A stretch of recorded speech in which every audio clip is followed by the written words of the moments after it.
Rahayu, salam budaya Nusantara, salam para budaya leluhur Jawa. Bertemu kembali dengan saya, Aanjo. Sehubungan banyak sekali dari request para generasi muda yang antusias mengenai Tosan Aji Jawa yang akan menekuni, terjun, dan tertarik. Dari kemarin para generasi muda ini ada yang banyak yang bingung selayaknya kalau terjun di dalam Tosan Aji Jawa itu seperti apa. Silakan Anda checklist di video-video saya mulai dari awal. Tapi kali ini saya ulangi lagi ya. Selayaknya apa yang saya lakukan kalau saya tertarik kepada keris. Mulai dari motifnya, motif saya memilih keris itu apa, atau hobi, atau sekedar gengsi, atau hanya kepingin saja dengan meresapi dulu di hati dan pikiran motif apa saya ingin memilih keris. Itu yang pertama. Yang keduanya yang pernah saya bahas juga, setelah Anda tahu, berminat seperti itu yang wajib Anda ketahui adalah masalah dapur, pamor, tangguh untuk yoni dan sebagainya. Nanti kalau Anda sudah lama belajar, otomatis Anda akan mengetahuinya. Terus selayaknya apa yang saya lakukan pertama kali apabila ingin memilih keris? Karena perlu diketahui ya para generasi muda, keris itu dapurnya, pamornya ada yang memilih dan tidak memilih. Oke, baik. Akan saya sarankan ya. Saya hanya menyarankan kepada generasi muda yang baru pemula. Kalau udah mengetahui banyak sih terserah monggo, tapi ini untuk pemula.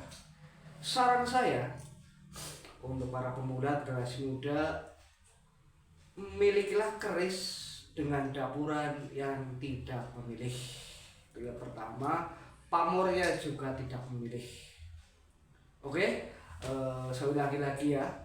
Janganlah memilih pamor-pamor yang berat atau dapuran yang berat dulu. Sekali lagi saya sarankan, pilihlah yang pertama adalah keris brojol. Itu yang pertama. Terus tilam sari, itu brojol dan tilam sari bentuknya seperti ini, yaitu sebuah dapuran brojol. Karena dapuran brojol itu dapuran yang tidak memilih, dapuran netral seperti itu. Keduanya pamor yang tidak memilih juga. Karena Anda masih pemula, saya sarankan milikilah keris brojol dulu, yang identik dengan katanya dulunya keris para dukun bayi. Seperti ini Rahayu. Cara membukanya dulu ya. Kalau orang yang masih awam memula, kita menghormati dulu seperti ini. Terus kita cabut atasnya, rangkanya yang kita cabut. Nah, dengan ibu jari, terus rangka kayak begini. Oke, sahabat kawula muda, ini keris brojol seperti ini dapurannya. Untuk dapuran dulu. Ini dapuran brojol seperti ini. Ini dapuran brojol seperti ini netral ya. Para generasi muda, dapuran yang netral, tidak memilih, tidak pandang teras, tidak pandang keturunan dan apa. Pokoknya pada dapuran brojol adalah dapuran netral dengan catatan asal pamornya juga pamor tidak memilih. Nanti saya pelan-pelan akan sebutkan pamor yang memilih bagaimana. Ini seperti ini. Ini dapuran brojol seperti itu. Pamornya, pilihlah pamor-pamor yang tidak memilih, seperti satu itu beras mutah, dua ngulit semangka. Yang dua dulu itu wos mutah, ngulit semangka, atau kembar mayang jarang. Itu aja dulu, dua dulu ya. yang gampang-gampang saja yang banyak terdapat di masyarakat, yaitu pamor wos putah dan pamor pedaringan kebak. Seperti itu tidak memilih, karena pamor-pamor yang rumit-rumit kebanyakan memilih para pemiliknya. Seperti itu nggih. Saran saya dapuran brojol. Yang kedua tilam sari, tapi saya tilam sarinya sedang tidak ada di rumah begitu nggih. Lagi dipinjam sama teman saya. Jadi contohnya pilihlah dapur brojol. Pamornya sekali lagi pamor ngulit semangka dan pamor wos putah. Cara memegangnya tadi ya, saya ulangi lagi seperti ini. Cabut bagian atas, kita tekan pakai jari, ya. Terus seperti ini. Ini unggah-ungguh memakai keris, jangan mencabut gagangnya dari belakang. Itu namanya tidak sopan. Jangan mencabut seperti ini, nggih. Akan tetapi gagangnya yang dicabut. Ini angka hidupnya. Kalau mengasih kepada yang lebih sepuh, kita di atas. Kalau sesama, ini kita agak ke tengah. Kalau kepada yang lebih muda, kita dari sini memegangnya. Kalau kepada yang lebih tua, kita megangnya di sini. Oh, seperti itu. Oke lah, ayo kembali ke yang tadi, yang para pemula ya. Yang perlu dihindari untuk para pemula, jauhlah yang berpamor-pamor rumit seperti ini, pamor naga sasa kemarukan. Ini dihindari dulu. Tapi kalau Anda sudah selayaknya sudah mengetahui banyak, Anda bisa mencoba memiliki dapuran naga sasra, naga siluman, dan naga-naga yang lain. Karena dapuran naga itu dapuran yang sangat pemilih. Ini contoh dapuran pemilih, nggih, dapuran naga. Terusan dapur ini memilih juga dapuran sempono ya. Ini memilih seperti ini. Ini dapuran dan contoh-contoh dapuran yang memilih. Ini dapuran memilih pemiliknya. Sempono juga. Ini Anda jangan dulu, karena dapuran memilih. Biasanya ini naga sosro dan sempono itu dapuran terah. Kalau bukan keturunannya atau apa, akan menimbulkan hal-hal yang kurang bagus. Seperti ini juga. Ini sempono. Ini bagi para pemula, bagi para pemuda yang ingin memiliki dapuran-dapuran yang rumit, yang super, dihindari dulu. Nanti kalau Anda udah mengetahui seluk-beluk pamor, mengetahui seluk-beluk dapuran, terus cara merawatnya, cara menjamas, dan cara-cara gulu entahnya, itu monggo silakan Anda mencoba ke dapuran yang lain. Oke ya, usul saya ya, saran saya itu Anda boleh mencoba memiliki, yaitu kebulajer atau dapuran kebulajer ataupun brojol. Kebulajer juga dapuran, tapi saya juga sampelnya tidak berada di rumah. Kebulajer juga itu netral, terus brojol seperti ini. Saya tunjukkan ini ya. Carilah brojol kalau para pemula, para pemuda yang ingin mencoba dunia tosan laji, koleksilah keris brojol dulu seperti ini. Pamornya yang ini, pamornya pedaringan kebak. Hindarilah ada ya seperti ini. Ini namanya Gumbolo Rojo ya. Iya, tapi jangan ada niat.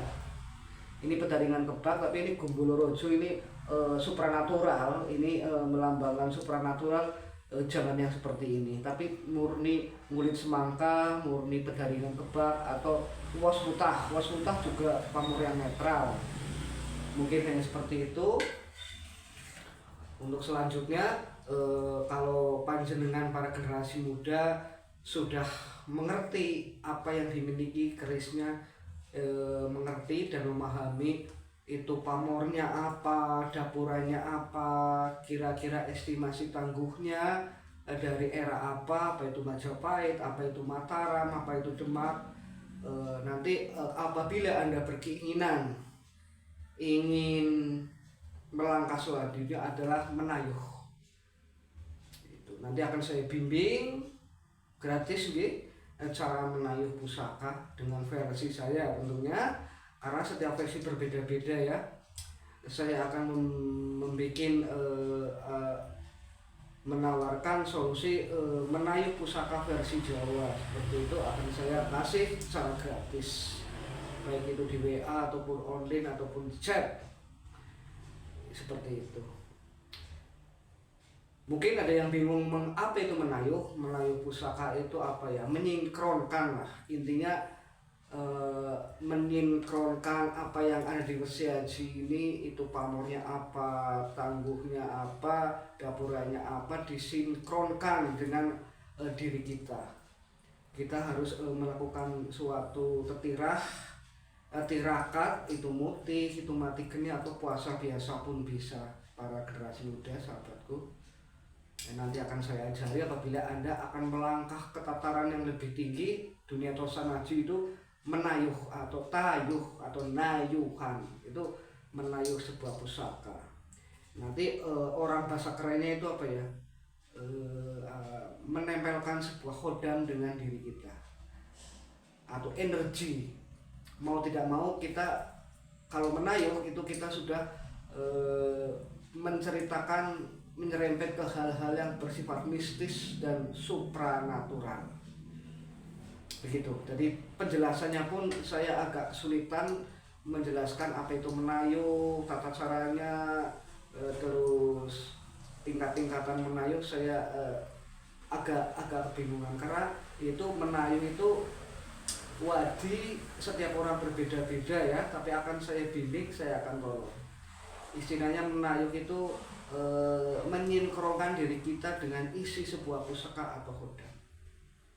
Demikian sahabat, untuk kali ini kita bertemu lagi. Apabila ada yang menanyakan bagaimana cara menayuh dan menayuh pusaka, menyinkronkan atau menjawab sebuah pusaka, nanti akan saya beberkan lagi. Oke, para generasi muda, para penerus budaya leluhur, mungkin itu yang bisa saya sampaikan di kali ini. Salam Rahayu, salam generasi muda. Ayo kita nguri-uri budaya Nusantara. Salam sejahtera, Rahayu, Rahayu.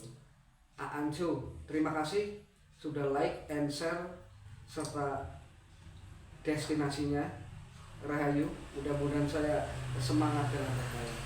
Wabillahi taufik wal hidayah. Assalamualaikum warahmatullahi wabarakatuh.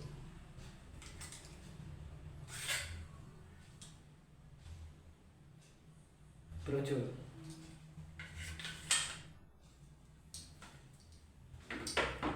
Anjo.